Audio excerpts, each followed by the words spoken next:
Halloween, 1994. You haven't heard any more from this controller chick, huh? No, not a word. A commuter plane circles outside Chicago, waiting for clearance to land. Eagle Flight 184, descend and maintain 8,000. 8,000, Eagle 184.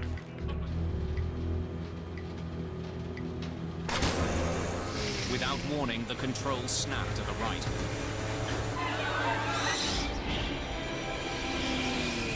The plane plunges straight for the ground.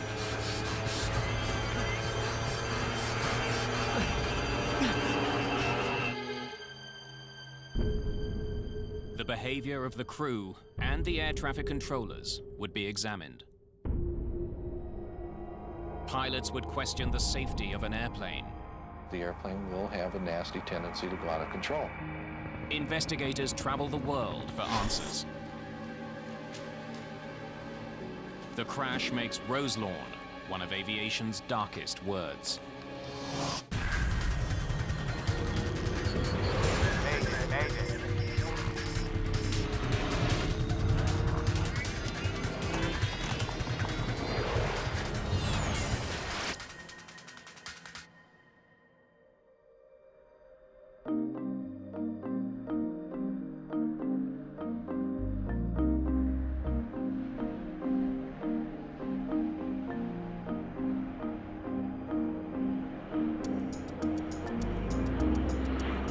It's mid-afternoon on October the 31st, 1994. American Eagle Flight 4184 left Indianapolis, Indiana 15 minutes ago. It's heading to Chicago. There are 68 passengers and crew on board.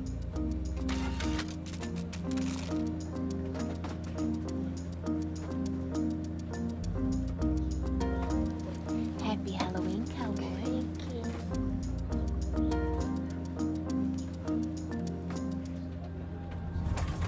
Flying through the clouds, the aircraft begins to experience some turbulence. I'm gonna keep them in their seats in this chop. No sense in taking chances. Captain Orlando Aguiar is in command of today's flight. It's supposed to be his day off. He volunteered for this flight to make extra money. His wife is expecting their second child. Let's see if we can get above this. Center, any chance Flight 184 can climb to 16,000? Eagle Flight 184, maintain 16,000. First Officer Jeff Gagliano is handling the flying duties on this leg of the flight. He programs the autopilot to climb to a less turbulent altitude. Jeff actually was working on his dad's ranch in Wisconsin just before he came in for that trip on Halloween that day. Getting on a horse or getting in an airplane, those were two of the things that Jeff loved most.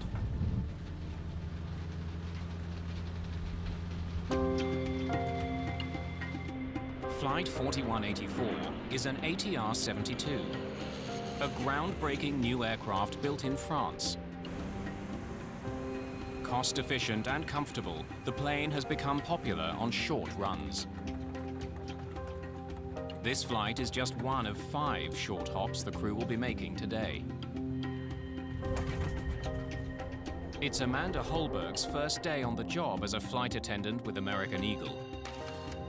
She's paired with Sandy Modaf, a seasoned veteran.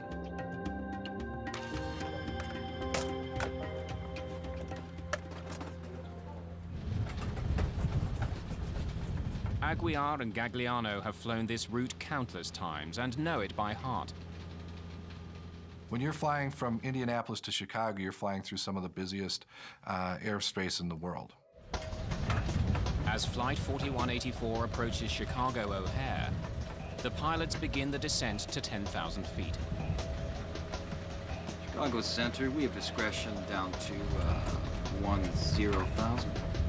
We're on our way down now. Eagle 184, right.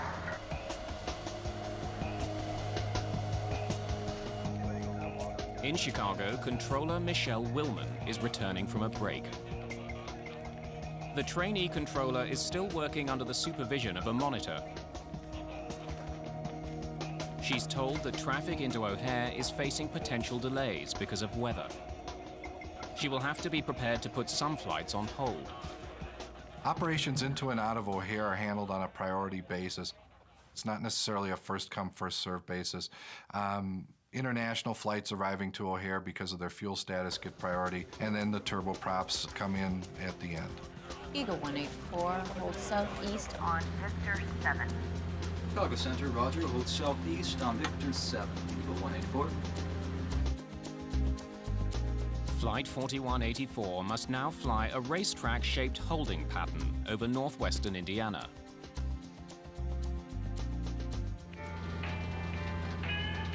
The crew has little to do as they wait for air traffic controllers to give them permission to land. Can I get you boys anything? I'm good. Stereo? Oh, you don't have a hard job. We do have it pretty easy. This thing gets a real high deck angle in these turns. Yeah. We're just wallowing in the air right now. You want flaps 15? We'll bring the nose down. Sure.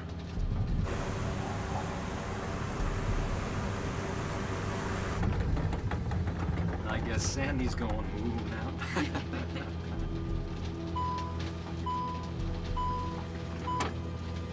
See y'all. All right.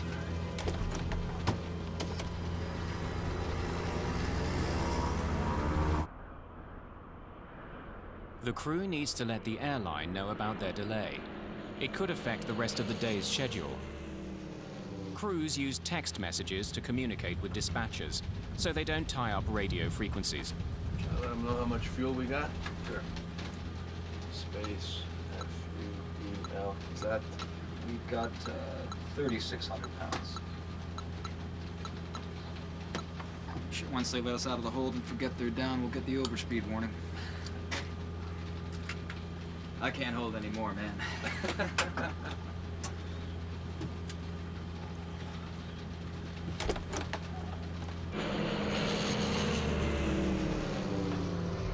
doing circles up here, yep. Yeah, we got plenty of gas. We could be up here. Here for a long while. Hey, bro. Yeah. Getting busy with the ladies back here. Oh. Yeah, so if I don't make it up there, say the next. 15, 20 minutes. You know why. Okay, when we get closer. For the touchdown, I'll give you a ring. Oh, no, I'll be up right now.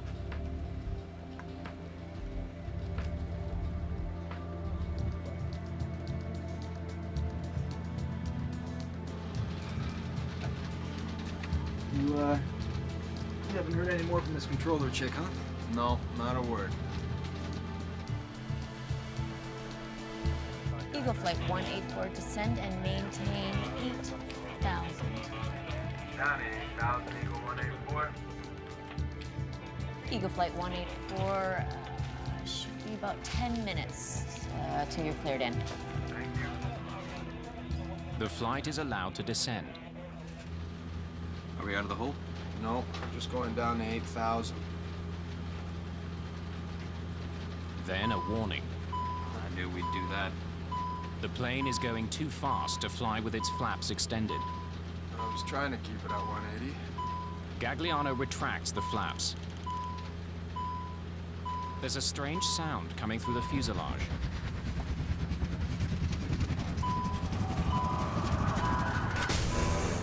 Suddenly, the control column turns sharply to the right.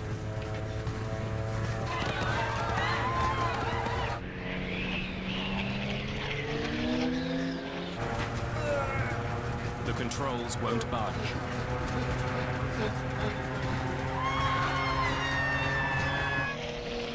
The plane is falling from the sky. The pilots begin to recover control.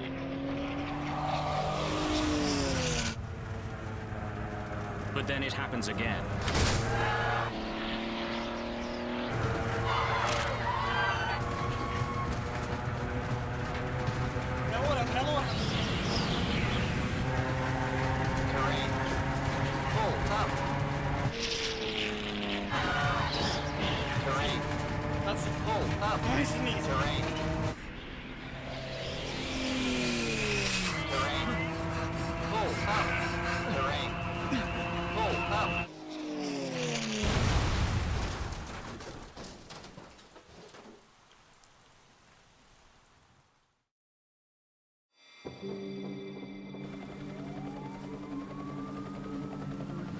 Flight 4184 has crashed into a field just outside Roselawn, Indiana.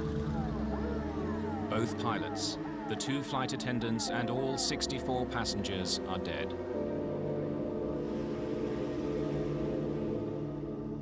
The Roselawn crash would soon become one of the most important accidents in aviation history.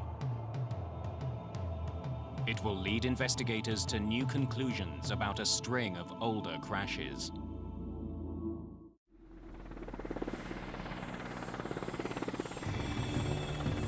The morning after the crash of American Eagle Flight 4184, a team from the National Transportation Safety Board is on the scene just outside Roselawn, Indiana. Greg Fife is the lead investigator. The morning that we arrived at the accident site, it was cold, it was overcast, it was one of those drizzly, dank days. All you could smell was the Jet A or the kerosene fuel, and because it was muddy and wet, you had that odor or that aroma of dirt. And so with all of those smells, that really evokes some emotion there. And now you have to walk through that field and actually start to do your job. The crash site is soaked in jet fuel and hydraulic fluid. Human remains are scattered everywhere. The site is declared a biohazard. With 4184 was one of those types of accidents where there was very little left of the airplane. Investigators know that the way the wreckage is spread out can tell them how the plane hit the ground. Because there was a fan-shaped debris pattern and it was spread out over a very large area, we knew that the impact was very shallow but at a very high speed.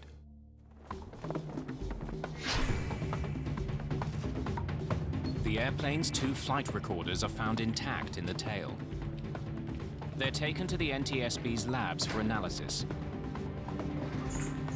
The data on the recorders could provide the clues investigators need to solve the mystery. But extracting the data takes time. In the meantime, investigators look for the location of key pieces of wreckage. The first things we typically look for are the 4 corners of the airplane. The NTSB's Bob Swaim leads that search. You're looking for the nose and the tail and the 2 wingtips, because if you can tell where the 4 corners of the airplane are, you get an initial idea of whether the pilot was in control or not. The plane's 4 corners are far from each other. The nose and cockpit are completely destroyed. This tells investigators that the plane hit the ground nose first in a shallow but rapid descent.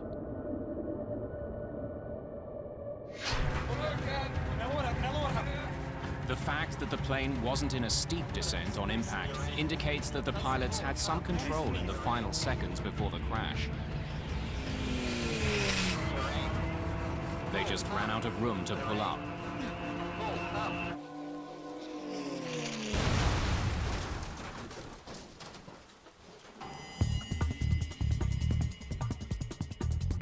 Investigator Bob Swaim, meanwhile, has recovered some of the plane's instruments, including its attitude director indicator, also known as the artificial horizon. It's a key instrument that tells pilots if they're flying level. If it malfunctioned, it could have misled the crew and caused them to make mistakes. We had a pretty good idea of the attitude of the airplane at impact, so it would really help at that point to see if the pilots had the same view of the flight that we found as they hit the ground. Get the lights for me, please. A lot of the cockpit pieces use a fluorescent paint or something similar, and when they contact each other, little bits of the paint transfer. If we look at those with a black light, we can see things that the naked eye cannot see. There's a good imprint here. The force of the impact has left tiny scratches on the shattered instrument. Swaim discovers that the attitude indicator seems to have been working. Its final readings show the plane was leveling off. The instrument coincides with the plane's actual position on impact. It indicated that at least the flight instruments that the pilots would have been looking at were appropriate, they were proper, that the pilots had something to fly by. The discovery means that the pilots knew their plane was diving towards the ground. Investigator Greg Fife is getting a clearer picture of the flight's final seconds. Now he wants to know about the history of this flight before it fell from the sky. One of the elements of the investigation, of course, was to look at air traffic control. Eagle 184, hold southeast on. Fife learns that Flight 4184 had been in a holding pattern southeast of Chicago for 39 minutes before the crash. When we looked at the air traffic control records, we found that the flow rate, that is, the number of airplanes that were going into Chicago O'Hare at the time, had to be reduced because of the weather moving through the area. I do apologize for all the delays. One of the aspects that we found was that one of the controllers in the facility was relatively new. They were considered a trainee. Had an inexperienced controller put Flight 4184 in peril? Chief Investigator Greg Fife wants to know more about the weather conditions along the holding pattern. I want weather data, pilot reports, its atmospheric conditions, its Doppler radar, anything you can find.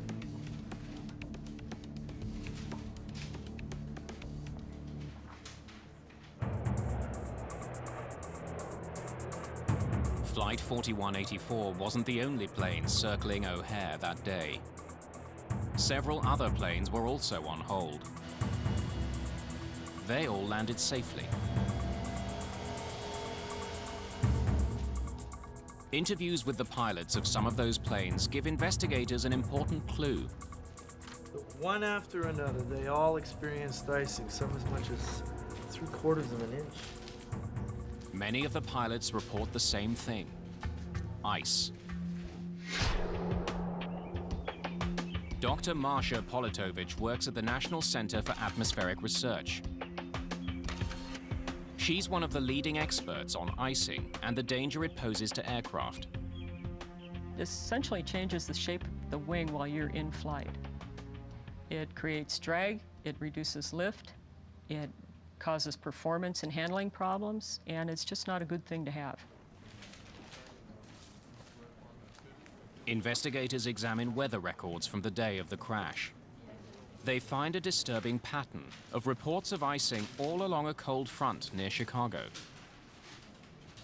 But the reports describe the icing as light to moderate. Perhaps the size of the commuter plane was a factor in this crash. Large jets generally fly above the dangerous conditions inside a cloud. But the ATR-72 can't do that. Smaller plane can't fly as high, they're stuck in the icing environment for longer, they may not have de-icing equipment, and if they get in trouble, they may not have enough excess power to get out of it. Investigators discover that Flight 4184's holding pattern took it through layers of cloud repeatedly. Each time it would have been exposed to icing conditions. Steve Frederick was flying out of Chicago on the morning of the crash. He flew through the same treacherous weather. Each time that I went through that cold front during that day, the weather was intensifying, the ice was getting worse, and I was getting more and more concerned. Frederick asked his captain to pass on a warning about the weather, so that other pilots would be alerted to the danger. I found out a little bit later that my captain had never warned dispatch, and these pilots never got the warning about the ice that was out there that day. And there's no feeling in the world that can compare to how badly I felt at that moment.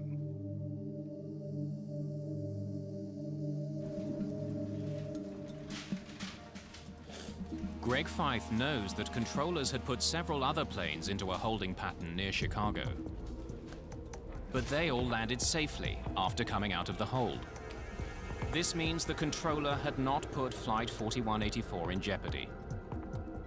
She acted correctly given the information she had about the weather. One of the issues about air traffic control is that the controllers can't just look at their radar screen and identify areas of precipitation or icing conditions readily. The controllers don't know that an airplane is sitting in icing conditions unless the pilot provides them with what they call a PIREP, or a pilot report. So if the crew, in this case 4184, doesn't provide that information to the controller, then the controller doesn't know that an icing event actually is occurring out there. Fife and his team wonder if the flight crew simply didn't realize they were flying into icy conditions.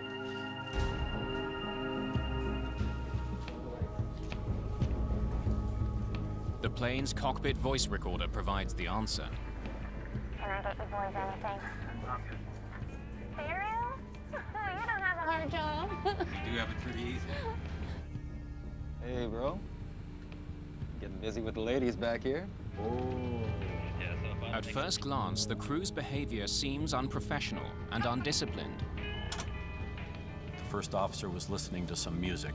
We knew that there were a lot of non-aviation things going on. One of the most contentious elements was how did that affect the crew's performance and their awareness to the situation that was starting to develop. Well, that's much nicer now, flaps 15. Yeah. Showing some ice now. Once they let us out of the hole and forget they're down. But 9 minutes before the crash, the crew had noticed their plane was picking up ice. The pilots must have been aware they were flying through an area of aircraft icing. You haven't heard any more from this controller chick, huh? No, not a word. Then, 2 minutes before the accident, another remark draws the attention of investigators. Still got ice. I see what you mean. The crew knew about the ice. Now investigators need to know what they did about it.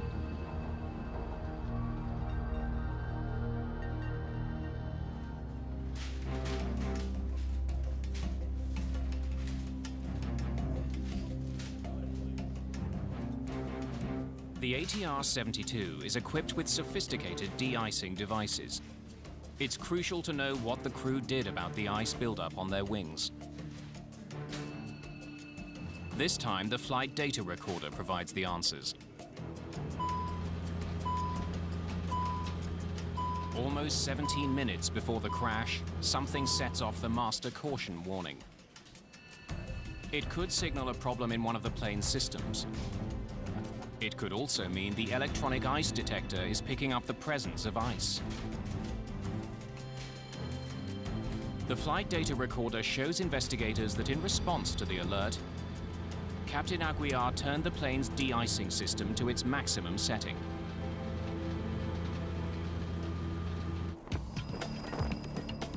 The NTSB's Charlie Pereira looks into the performance of the ATR-72. The icing alert system had sounded orally, and they heard it, and they activated protection systems on the airplane.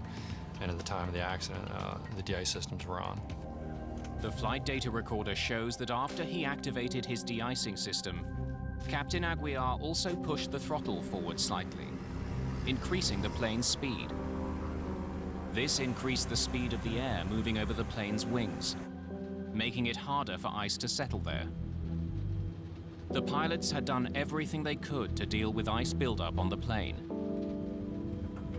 But were the anti-icing systems actually working?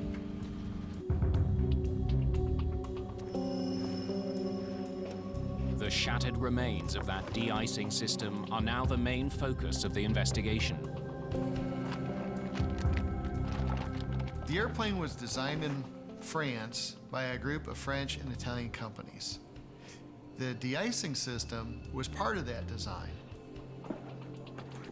So the components were made by small French vendors who were located around the countryside, and then they were assembled there in Toulouse into the final airplane.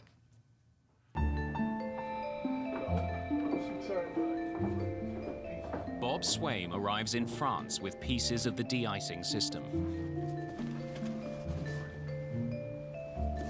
I brought some pieces from Flight 4184 to look at. The key component to the de-icing system is probably not the black rubber boot that you see on the airplane. but the timer that's inside the airplane, or the timers and the valves that control those boots. The force of the crash has left telltale markings called index marks. They show the position of the valves at the time of impact. Swaim compares them to the original blueprints. Does anything seem out of the ordinary? The trip to France has led to yet another dead end. There was nothing wrong with the plane's de-icing system. Thanks a lot, appreciate it. Thank you. Investigators are puzzled. Showing some ice now. If the crew knew they had ice on their wing and their de-icing system was working, why did the plane crash? Other pilots think they know the answer and decide to speak out. Their decision will dramatically change the course of this investigation.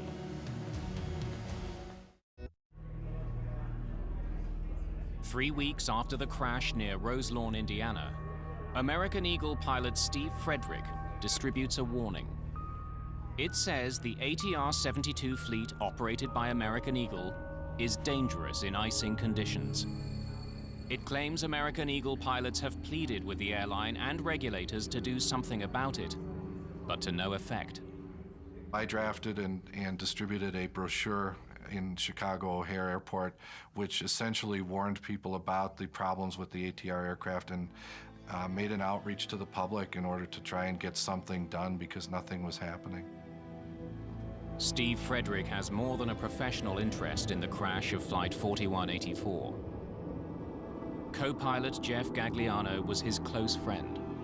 They graduated from flight school together. Gagliano's death has hit him hard. He made the comment one time that he would probably wind up dying because of ice in an ATR.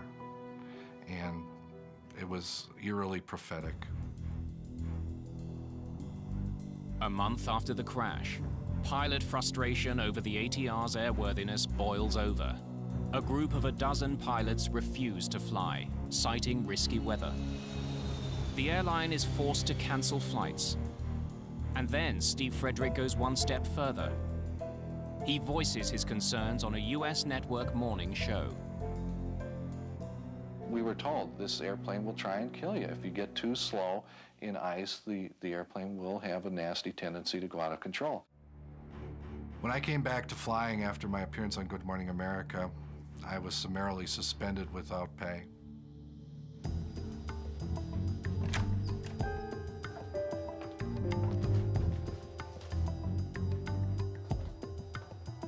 The public protest leads investigators to wonder if the ATR-72 has a deadly vulnerability to ice. Merci. Investigator Charlie Pereira visits the ATR's French manufacturer, Aerospatiale, to learn more about the plane's history. We embarked on a research effort to try to identify all previous ATR 42 and 72 roll control incidents. He finds a disturbing pattern. And about five of those were found to be similar after the fact in our review to the Roselawn case. One such incident took place in December 1988 in Mosinee, Wisconsin. An American Eagle ATR 42 had been preparing to land in icy conditions at Central Wisconsin Airport. The airplane was on approach in severe icing conditions, described as freezing drizzle and freezing rain. Captain Mike Bodak was the pilot that day. We were just on the last two legs of our trip before we'd be done with work. And we were doing our descent. Everything was proceeding normally. Negative ice, this way. Call the flight center, let them know we're turning inbound. I hear in the tail a sound like that, but it just got louder and louder. We have no idea what is occurring. I thought initially a propeller blade may have come off. It was as if the steering wheel wasn't connected to anything. The plane stalls. Its wings can't generate enough lift to keep it in the air. As I see I'm not getting any of the airplane back, I come up on the power loopers all the way. The engines are now really trying to fly. And at this point, I'm getting some of the airplane back. So I make a forward motion to try and break the stall. And it's still going terrain, terrain, and I don't have the airplane back yet. And my first officer says, and I say max RPM. He throws the props from 86 to 100%. And instantaneously, boom, we fly out of the stall. The plane is less than 1,200 feet above the ground. Captain Bodak has learned a sobering lesson about the ATR. There was no warning. The plane stalled without any warning. Planes do have warnings for stalls, but in this case, there was no warning. I got the first warning that I was in a stall was I was in a stall. But other pilots weren't as lucky. An ATR-42 operated by an Italian airline was flying over the Alps en route to Germany in October 1987. The plane lost control and crashed in the mountains, killing all 37 people on board. Ice was the main factor, but the final report blamed pilot procedures. For investigators, it's really important to look back at historical information about any airplane. You want to look for trends. Did any of your studies uncover a wing design flaw? Charlie Pereira wants to know if the engineers who built the plane could explain why an ATR-72 would go so badly out of control. To his surprise, he learns they knew that it had a susceptibility to icing. You've seen the flight data from the accident flight. Where would the ice have formed to cause that? When I asked one of their oldest, most senior aerodynamicists who couldn't speak any English at all, what he thought would be the shape and location of an ice accretion that could cause the behavior that we saw on the flight recorder for the Roselawn airplane. He drew up the airfoil section, a little shape just behind the de-ice boots, and said this was it. And the translation was that this is what will cause this problem. After the de-icing boot. Investigator Charlie Pereira is beginning to understand how ice can affect the wings of the French-built plane. If the ice built up behind the boot, the crew would have no way to clear it. Still got ice. And even a small amount of ice can have a devastating effect on an airplane. Ice can disrupt the smooth movement of air over the wing. But how could so much ice build up behind the boot? Investigators contact Dr. Marsha Politovich for assistance. The NTSB called us to help them analyze weather conditions in this case. Her research shows that the pilots of Flight 4184 likely flew into something they'd never even heard of. Something even more dangerous than ordinary ice.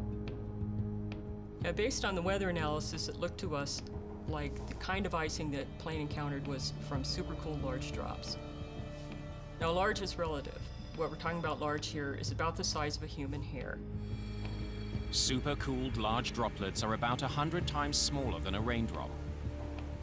They form inside storm clouds when the temperature is near freezing. But the drops don't freeze until they come into contact with something solid, like the wing of an airplane. Conditions that day were ideal for the formation of these tiny freezing droplets. We had all the clues that we needed, a warm cloud top, -8 to -12 degrees C. We had drizzle formation near the top that was probably encouraged by some wind shear near the cloud top, and very little ice in the cloud, from what we could tell. On every lap of its holding pattern, Flight 4184 flew through layers of cloud that hid a small but lethal element. They just put that poor guy in the wrong place at the wrong time.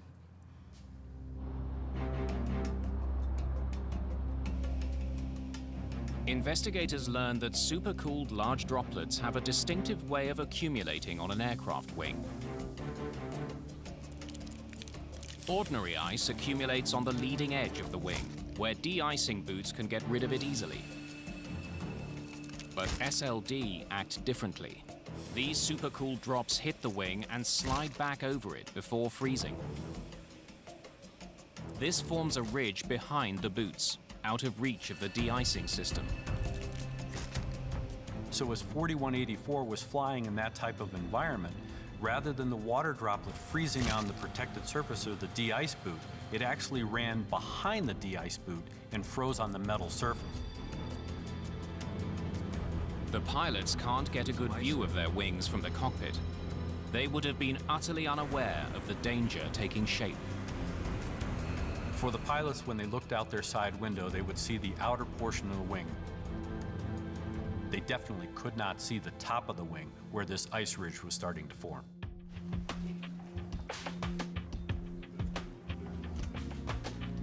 For Greg Feith, the investigation is coming to a head. His investigators think they know why Flight 4184 crashed, but they can't prove it. To make matters worse, the plane's manufacturer suggests that the Roselawn crash wasn't caused by an ice buildup, but by poor piloting. The NTSB thought it was an aircraft problem, and the French aircraft manufacturer thought it was a pilot problem and not their particular product.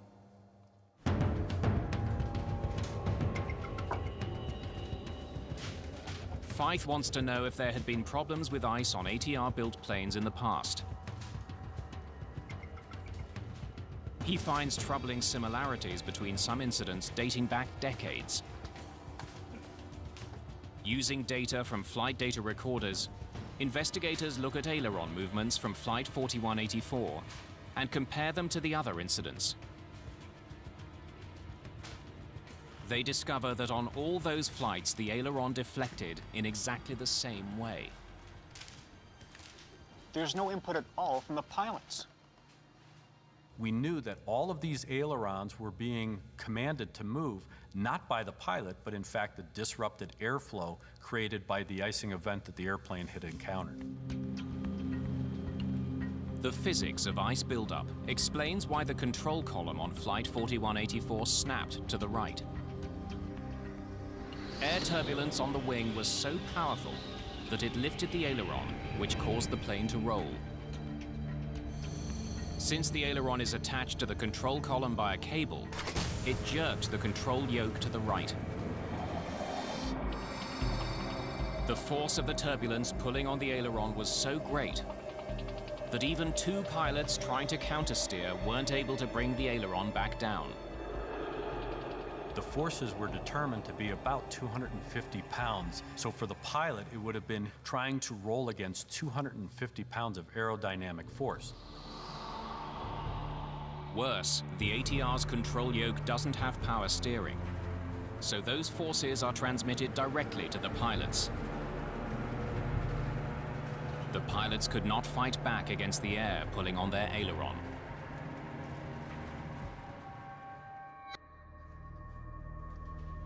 For Chief Investigator Greg Feith, supercooled water droplets that left a ridge of ice on the wings are now the prime suspect. But how to prove it? Now the real analysis began because we had to understand what was going on in flight with the airplane. We had good flight data recorder information. It only told us what happened, didn't tell us why it happened. We had to try and model this icing event some way. At the time of the crash, NASA was just beginning to study the effect of supercooled large droplets on airplanes.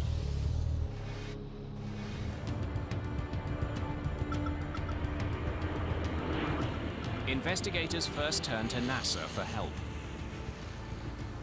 Together, they launch a daring experiment.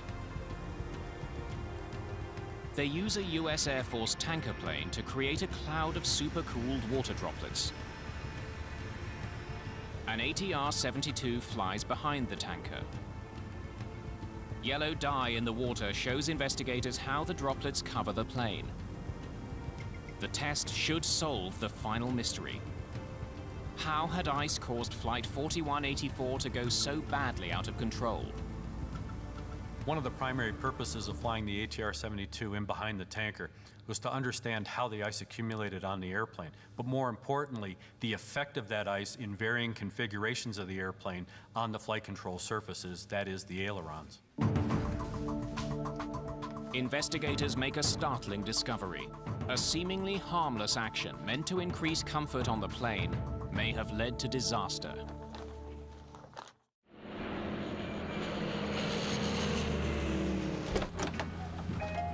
Can I get you boys anything? I'm good. While American Eagle Flight 4184 was holding, Captain Orlando Aguiar notices that the nose is tipped quite high.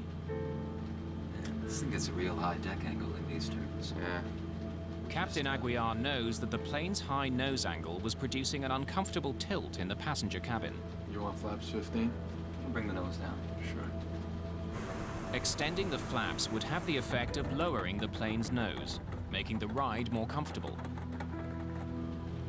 I guess Sandy's going woo now. When investigators duplicated this maneuver, they found that it had a dramatic effect on where the ice ridge formed on the plane's wing. The flaps made the icing problem even worse. By exposing more of the upper surface of the wing to the oncoming water droplets, and that's one of the reasons why we got the ridge of ice where we got it, was because of the flaps 15 configuration. That's much nicer now, flaps 15. Yeah. The crew of Flight 4184 is unaware that a ridge of ice more than a centimeter high has built up on the surface of their wings.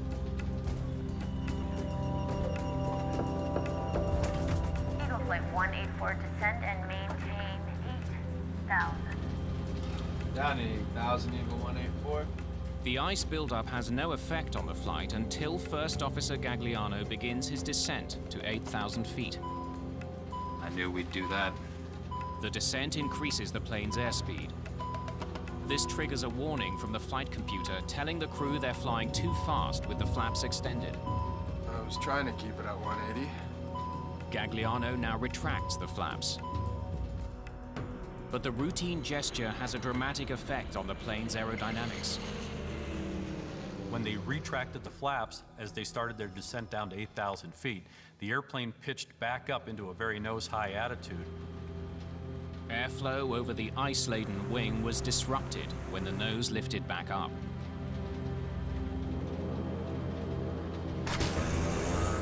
That created the turbulence that pulled up the ailerons, sending the plane into a roll. The plane stalled and tumbled from the sky.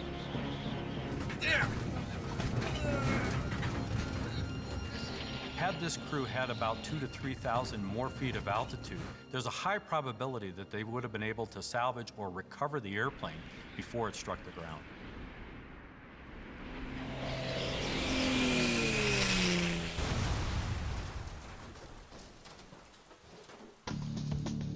The NTSB has uncovered a deadly flaw in a popular airplane. There's a growing concern that unless something is done, this kind of accident would soon happen again. Investigators conclude that problems with the ATR's wing design make it vulnerable to this menace. The agency that regulates U.S. aviation takes drastic action. We are going to issue an airworthiness directive this afternoon that will preclude the operation of these aircraft into known icing conditions. The FAA takes swift action, banning all models of the aircraft from flying in icy conditions. This throws regional airlines like American Eagle into chaos. Public concern over the safety of ATR airplanes grows in the aftermath of the Roselawn crash. The most controversial charge, that the FAA had relied on the French authorities to test and certify the aircraft, then rubber-stamped the results. Therefore, the ATR-72 was never really tested by the FAA in any way, shape, and form as though it was manufactured here. The plane's French builder proposes to fix the problem by making the de-icing boots wider so they cover a larger part of the wing. The company also rewrites operating procedures, forbidding pilots from using the flaps or flying on autopilot in icing conditions. In response, the FAA issues an amendment to their earlier directive, loosening operating restrictions on the ATRs. Most airlines decide not to take any chances. They move their ATRs to the south, where a warmer climate would reduce the risk of ice.